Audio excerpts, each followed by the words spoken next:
ಈ ಕಾರ್ಯಕ್ರಮದ ಪ್ರಾಯೋಜಕರು ಗಡಿಯಾರ್ ಗ್ರೂಪ್ ಆಫ್ ಕಂಪನೀಸ್. ವೀಕ್ಷಕರೇ, ಸನ್ಮಾರ್ಗ ಸುದ್ದಿ ಸಂಚಯಕ್ಕೆ ಸ್ವಾಗತ. ನಾನು RA ಲೋಹಾನಿ. ದೇಶದಲ್ಲಿ ಕಾನೂನು ಮತ್ತು ಸುವ್ಯವಸ್ಥೆ ಸಮಸ್ಯೆಗಳು ಬಿಜೆಪಿ ಮತ್ತು RSSನಿಂದಲೇ ಉದ್ಭವಿಸುತ್ತಾ ಇರುವುದರಿಂದ RSS ಅನ್ನು ನಿಷೇಧಿಸಬೇಕು, ಇದು ನನ್ನ ವೈಯಕ್ತಿಕ ಅಭಿಪ್ರಾಯ ಅಂತ ಕಾಂಗ್ರೆಸ್ ಅಧ್ಯಕ್ಷ ಮಲ್ಲಿಕಾರ್ಜುನ ಖರ್ಗೆ ಹೇಳಿದ್ದಾರೆ. ಇತರೆ ರಾಜಪ್ರಭುತ್ವದ ರಾಜ್ಯಗಳಂತೆ ಇಡೀ ಕಾಶ್ಮೀರವನ್ನ ಭಾರತಕ್ಕೆ ಸೇರಿಸಲು ಪಟೇಲ್ ಬಯಸಿದ್ದರು. ಆದರೆ ಆಗಿನ ಪ್ರಧಾನಿ ನೆಹರು ಅದಕ್ಕೆ ಅವಕಾಶ ನೀಡಲಿಲ್ಲ ಎಂದು ಪ್ರಧಾನಿ ಮೋದಿ ಹೇಳಿಕೆ ಬೆನ್ನಲ್ಲೇ ಖರ್ಗೆ ವಾಗ್ದಾಳಿ ನಡೆಸಿದ್ದಾರೆ. ಪತ್ರಿಕಾಗೋಷ್ಠಿ ಉದ್ದೇಶಿಸಿ ಮಾತನಾಡಿದ ಅವರು, ಪ್ರಧಾನಿ ನರೇಂದ್ರ ಮೋದಿ ಹಾಗೂ RSS ವಿರುದ್ಧ ಹರಿಹಾಯ್ದರು. ಮಹಾತ್ಮ ಗಾಂಧಿಯವರ ಹತ್ಯೆಯ ದುರಂತಕ್ಕೆ ಕಾರಣವಾದ ವಾತಾವರಣವನ್ನು RSS ಸೃಷ್ಟಿಸಿತ್ತು ಎಂದು ಶ್ಯಾಮ್ ಪ್ರಸಾದ್ ಮುಖರ್ಜಿ ಅವರಿಗೆ ಪಟೇಲ್ ಬರೆದಿದ್ದ ಪತ್ರವನ್ನು ಖರ್ಗೆ ಉಲ್ಲೇಖಿಸಿದ್ದಾರೆ. RSS ನಿಷೇಧದ ಕುರಿತ ಪ್ರಶ್ನೆಗೆ ಉತ್ತರಿಸಿದ ಖರ್ಗೆ, ಇದು ನನ್ನ ವೈಯಕ್ತಿಕ ಅಭಿಪ್ರಾಯ. RSS ಮತ್ತು ಬಿಜೆಪಿಯಿಂದ ದೇಶದಲ್ಲಿ ಅಶಾಂತಿಯ ವಾತಾವರಣ ಸೃಷ್ಟಿಯಾಗುತ್ತಿದೆ, ಹೀಗಾಗಿ ಸಂಘಟನೆಯನ್ನು ನಿಷೇಧಿಸಬೇಕು ಎಂದಿದ್ದಾರೆ. ಇಂದು ಪಟೇಲ್ರ ಜನ್ಮದಿನಾಚರಣೆ ಮತ್ತು ಮಾಜಿ ಪ್ರಧಾನಿ ಇಂದಿರಾ ಗಾಂಧಿಯವರ ಪುಣ್ಯತಿಥಿ ಎಂದು ಸ್ಮರಿಸಿದ ಖರ್ಗೆ, ಈ ಇಬ್ಬರು ಮಹಾನ್ ನಾಯಕರು, ಒಬ್ಬರು ಉಕ್ಕಿನ ಮನುಷ್ಯ, ಇನ್ನೊಬ್ಬರು ಉಕ್ಕಿನ ಮಹಿಳೆ, ಇವರಿಬ್ಬರು ದೇಶದ ಏಕತೆಗಾಗಿ ಶ್ರಮಿಸಿದ್ದರು ಎಂದು ಬಣ್ಣಿಸಿದ್ದಾರೆ.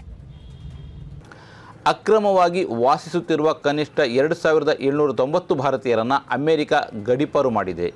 ಅವರು ದೇಶಕ್ಕೆ ಮರಳಿದ್ದಾರೆ ಎಂದು ಭಾರತ ಸರ್ಕಾರ ಅಧಿಕೃತವಾಗಿ ತಿಳಿಸಿದೆ.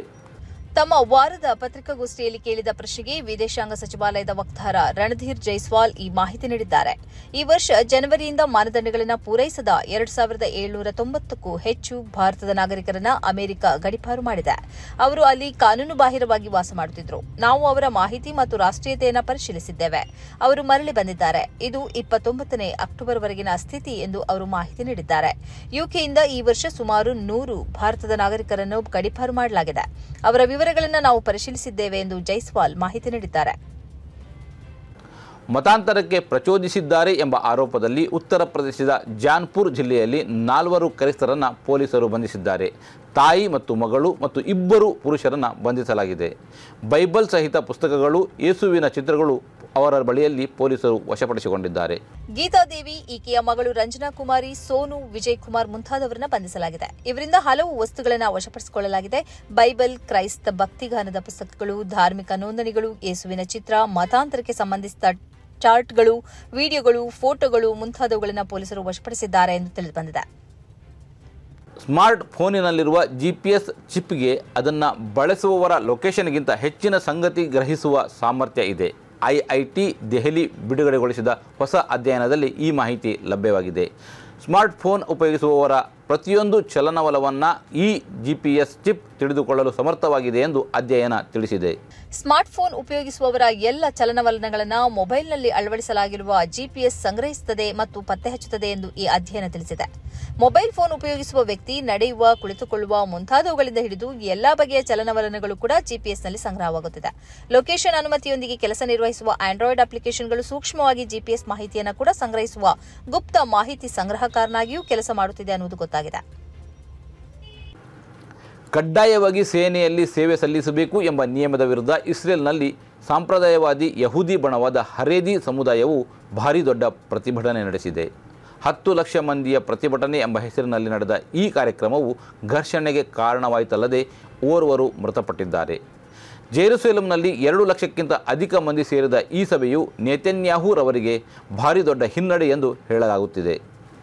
ಪ್ರತಿಭಟನೆಯನ್ನು ನೋಡುವುದಕ್ಕಾಗಿ ಮಾಳಿಗೆಯಲ್ಲಿ ನಿಂತಿದ್ದ ಯುವಕ ಕೆಳಗಡೆ ಬಿದ್ದು ಮೃತಪಟ್ಟಿದ್ದಾನೆ. ಯುವಕ ಮೃತಪಟ್ಟಿದ್ದರಿಂದಾಗಿ ಪ್ರತಿಭಟನೆಯನ್ನು ಅರ್ಧದಲ್ಲಿ ನಿಲ್ಲಿಸಿ ಎಲ್ಲರೂ ಮನೆಗೆ ಹೋಗುವಂತೆ ಸಂಘಟಕರು ಕೋರಿದರು. ಈ ಸಂದರ್ಭದಲ್ಲಿ ಪ್ರತಿಭಟನಾಕಾರರು ಪೊಲೀಸರೊಂದಿಗೆ ಘರ್ಷಣೆಗೆ ಇಳಿದರು.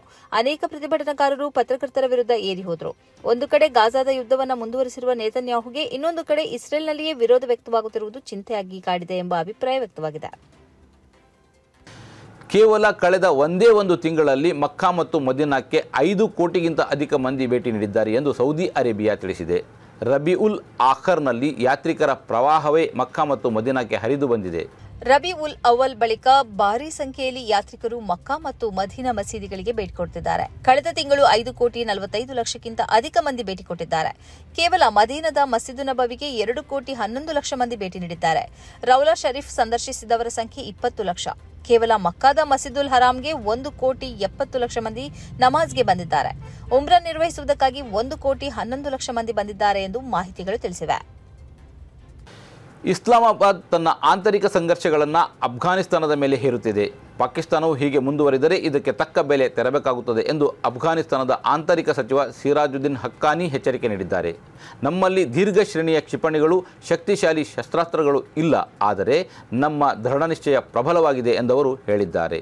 ಅಗ್ನಿಶಾಮಕ ನಿರ್ದೇಶನಾಲಯದ ತರಬೇತಿ ಸೆಮಿನಾರ್ನ ಸಮಾರೋಪ ಅಧಿವೇಶನದಲ್ಲಿ ಮಾತನಾಡಿದ ಅಫ್ಘಾನಿಸ್ತಾನದ ಆಂತರಿಕ ಸಚಿವ ಸಿರಾಜುದ್ದೀನ್ ಹಕ್ಕಾನಿ, ಅಫ್ಘಾನಿಸ್ತಾನದ ಜನರಿಗೆ ಆಂತರಿಕ ಸಮಸ್ಯೆಗಳಿರಬಹುದು, ಆದರೆ ಅವರು ವಿದೇಶಿ ಆಕ್ರಮಣದ ವಿರುದ್ಧ ಒಗ್ಗಟ್ಟಾಗಿದ್ದಾರೆ. ನೀವು ನಿಮ್ಮ ಸಮಸ್ಯೆಗಳನ್ನು ಅಫ್ಘಾನಿಸ್ತಾನಕ್ಕೆ ತಂದು ಇಲ್ಲಿ ಪ್ರಕ್ಷುಬ್ಧತೆಯನ್ನು ಸೃಷ್ಟಿಸುತ್ತಿದ್ದೀರಿ. ಈ ತಪ್ಪಿನಿಂದ ನೀವು ಭಾರೀ ಬೆಲೆ ತರಬೇಕಾಗುತ್ತದೆ ಎಂದು ಪಾಕ್ ವಿರುದ್ಧ ವಾಗ್ದಾಳಿ ನಡೆಸಿದ್ದಾರೆ. ಸೀಮಿತ ಶಸ್ತ್ರಾಸ್ತ್ರಗಳ ಹೊರತಾಗಿಯೂ ಅಫ್ಘಾನಿಸ್ತಾನವನ್ನು ತನ್ನನ್ನು ತಾನು ರಕ್ಷಿಸಿಕೊಳ್ಳಲು ಸಿದ್ಧವಾಗಿರುವ ರಾಷ್ಟ್ರವೆಂದು ಬಿಂಬಿಸಲು ಪ್ರಯತ್ನಿಸಿದ್ದಾರೆ. ಇದು ಈ ಹೊತ್ತಿನ ಸುದ್ದಿ ಸಂಚಯ. ನಿರಂತರ ನೋಡ್ತಾ ಇರಿ ಸನ್ಮಾರ್ಗ ನ್ಯೂಸ್, ಸುದ್ದಿಗಳ ಸಂತೆಯಲ್ಲಿ ಸತ್ಯದ ಮೊಂಬತ್ತಿ. ಸ್ನೇಹಿತರೆ, ನಿಮ್ಮ ಅದ್ಭುತ ಬೆಂಬಲದಿಂದ ಸನ್ಮಾರ್ಗ ನ್ಯೂಸ್ ಚಾನೆಲ್ ಈಗ 2 ಲಕ್ಷ ಸಬ್ಸ್ಕ್ರೈಬರ್ಗಳನ್ನು ದಾಟಿದೆ. ಇದು ನಮ್ಮ ಯಶಸ್ಸಲ್ಲ, ಇದು ನಿಮ್ಮ ಯಶಸ್ಸು.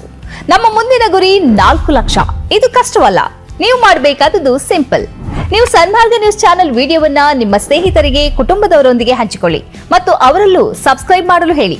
ನೀವು ಶಕ್ತಿಯನ್ನು ಕೊಡಿ, ನಾವು ನಿಖರ ಸುದ್ದಿ ಕೊಡ್ತೇವೆ. ಧನ್ಯವಾದಗಳು.